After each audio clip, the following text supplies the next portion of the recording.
say what it was that started him down the long, piney trail to Freecood. Maybe it was when his cousin Kathleen got run over by a bulldozer, or maybe it was the 6 o'clock news, I don't know. But all of a sudden he let his hair grow long, long, Lord long, and he wore love beads around his neck, and he started making weird things down in shop class. Lord, Lord, Lord, Jimmy Joe, the Hippybilly boy. His teachers didn't mind so much the love beads or when he wore body paint to the prom. But buddy, when he came to the county track meet and wore nothing but a purple petrified paper snout for an athletic supporter, boy, he got snuffed out of school. He didn't mind. Most of the time he stayed out in the woods and wrote poetry.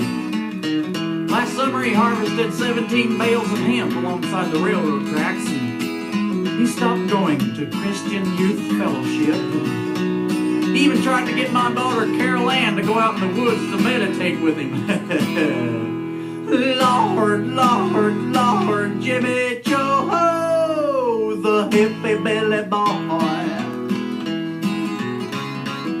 Well, he saw something he called a vision of the Grail on a muskrat run near his home here in Kabul. And believe in magic, there's a joke all over town about how they ought to put up a chain link fence around the graveyard. Folks didn't know what they were saying. He wore an Osage Indian headband, and he wouldn't go out for football, even though he'd been a star left halfback in the Tri-State Junior High School Midget Football League. People'd say, Jimmy Joe, why don't you just go on off to San Francisco? And Jimmy'd smile and he'd say, well, I love the Ozarks, and I love the limestone caves and the ridges and the purple mists, and I love the vales and vales of Vinyl. Lord, Lord, Lord, Jimmy Joe, the Hippybilly boy. Well, he was out by the Big Blue River on Saturday night late, meditating and writing poetry, and he saw far below a pair of car lights on the highway. Then they went wobbly, and he heard a crash, and he saw the car go over the side of the Big Blue River. And Jimmy ran down to the riverbank, but all he could see was gurgles and bubbles rising where the car had gone under the water.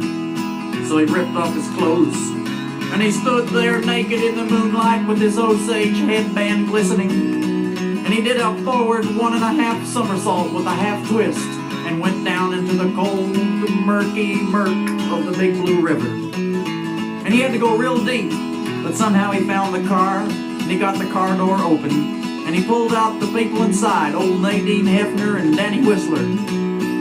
And he got him up on the riverbank, and then he began to worry that maybe there was somebody else down in the car trapped. So he went back down into the abysmal, dismal depths of the Big Blue River, and he never came up. 15 minutes later, the state police went down to get him, and they found Jimmy Joe with his long brown hair wrapped around the rearview mirror.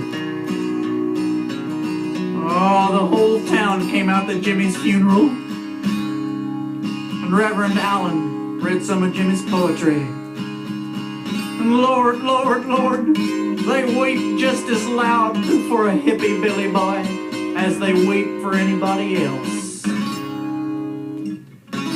And as they carried the plain brown bronze casket from the graveyard, the country choir sang the lordly hymn. What a friend we have in Jesus, all our sins and griefs to bear. What a friend we have in Jesus, everything to God in prayer. Oh, what peace we often forfeit, everything to God in prayer. What a friend we have in Jesus, everything to God in prayer. Lord, Lord, Lord, Jimmy Joe, the Hippybilly boy.